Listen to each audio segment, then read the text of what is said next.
আমরা অনুসন্ধান করেছি পরে মোবাইল কোর্টে সেখানে যে উপস্থিত এবং সাথে সাথে তারা ছিলেন এবং গুরুত্বপূর্ণ বিভিন্ন প্রসঙ্গে আমরা তাদের সাথে সেইখানে একসাথে অভিযান করা হয়েছে এবং অভিযানগুলো আমরা অনেক ক্ষেত্রে দেখছি যে সরকারের এবং সংস্থার প্রত্যেকটা ক্ষেত্রে আইনের প্রয়োগ করার ক্ষেত্রে সুচারুরূপে এটা কিন্তু খুব সুন্দরভাবে সবার জন্য উপকার হয়েছে, কল্যাণ হয়েছে। তো আমি খুব সংক্ষেপে শেষ করতে চাই যে এখানে মনে হয় আমরা সবাই ইত্যাদি অনুষ্ঠান দেখেছি। ইত্যাদি অনুষ্ঠানে কিছু কিছু সংবাদ 20-30 বছর আগে সেগুলো কিন্তু আবার রিক্যাপ করে।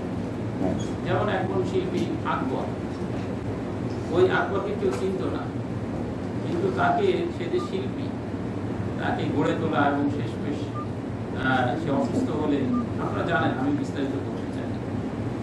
এই যে পজিটিভ জার্নালিজম, ইতিবাচক মানসিকতা নিয়ে যে সাংবাদিকতা, সেটা প্রশাসনের জন্য, মানুষের জন্য আমরা যে আদর্শ গোপালগঞ্জ জেলার ব্যাপারে চিন্তা করছি, সেটার জন্য কিন্তু আপনাদের কাছে আমরা আশা করি।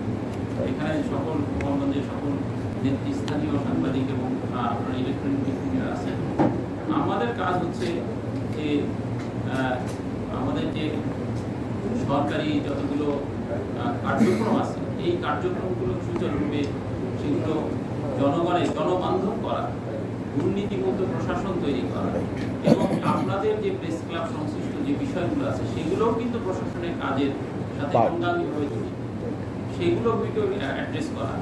বৈষম্যহীন একটি রাষ্ট্র সংস্কারের প্রক্রিয়া আমাদের মাননীয় প্রধান উপদেষ্টা ইতিমধ্যে কয়েকবার তিনি কিন্তু উপস্থাপন করেছেন। ছাত্র জনতার অভ্যুত্থানে যে ৩৬শে জুলাই আমরা দেখছি যে একটি নতুন রাষ্ট্র ব্যবস্থার একটা রূপকল্প বা চিন্তা বা আদর্শ অবস্থা তৈরি হচ্ছে, এটার সাথে আমরা একাত্মতা ঘোষণা করি। একই সাথে আমি আশা করি যে যে এজেন্ডাগুলো আছে সেই এজেন্ডাগুলো আমরা বাস্তবায়নে, আমি এইমাত্র আসলাম যে আমাদের যে শহীদদের তালিকা হচ্ছে, গোপালগঞ্জ জেলায় শহীদ কারা কারা হয়েছে 5 আগস্ট পর্যন্ত বা এর পরে, এটার কিন্তু তালিকা ইমিডিয়েট আমরা পাঠাচ্ছি। তো সেই হিসেবে সামনে আমাদের দুর্গাপূজা আছে, দুর্গাপূজা মণ্ডপের তালিকা আমরা পাঠিয়ে দিয়েছি। তো এই সার্বিকভাবে যে কোনো জায়গায় যে কোনো বিষয় আপনাদের কাছ থেকে আমরা সহযোগিতা চাচ্ছি যে জেলা প্রশাসন আর সাংবাদিক এদের মধ্যে কোনো পার্থক্য নেই। এরা যেন এইভাবে কাজ করে যে এই জেলার সুনাম সুশ্রী ইমেজ ডেভেলপ করার জন্য চেষ্টা করি। একই লক্ষ্য উদ্দেশ্যে আমরা চেষ্টা করতে চাই যে জনবান্ধব দুর্নীতিমুক্ত একটা গোপালগঞ্জ জেলা প্রশাসন আমরা উপহার দিতে চাই। এই জন্য আপনাদের সহযোগিতা আমি কামনা করছি। একই সাথে আপনাদের বেশ কিছু বিষয় আমার সামনে আছে, আমি মনে করে নিয়েছি। একটি বিষয় বলে রাখি, আমি বাংলা ভাষার অপমান খুব অপছন্দ করি। বানান বিষয়ে আমি যে কোনো জায়গায় চাকরি করেছি সেখানে সাংবাদিকদের অনুরোধ করেছি যে আমরা বাংলা বানানের ক্ষেত্রে, বিশেষ করে এই বিভিন্ন ক্ষেত্রে লেখনের ক্ষেত্রে আমরা কাউকে একেবারে মারাত্মক আকারে হেয় প্রতিপন্ন করতে পারি, আবার একই সাথে গঠনমূলক সমালোচনা, এটাকে আমরা অ্যাপ্রিসিয়েট করি।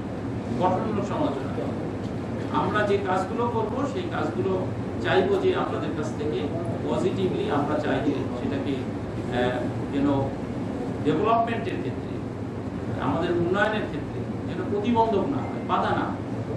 কোনো বিষয়ে এমন সমালোচনা আসলে তার পিছনে ছুটতে যে মূল কাজ সেটা কিন্তু বাধাগ্রস্ত হবে, সেটা যেন বাধাগ্রস্ত না হয়। আর দেশের এই পরিবর্তিত প্রেক্ষাপটে আমাদের দেশের উন্নয়নকে, অগ্রযাত্রাকে আমরা চাই এবং বিশেষ করে গোপালগঞ্জ জেলাবাসী প্রত্যেকে যেন বৈষম্যহীন একটি অবস্থানে আসতে পারে।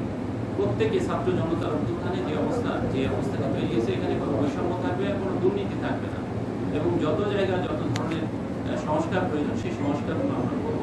আমরা দল মত নির্বিশেষে সকলের জন্য উন্মুক্ত একটি জেলা প্রশাসন উপহার দিতে চাই।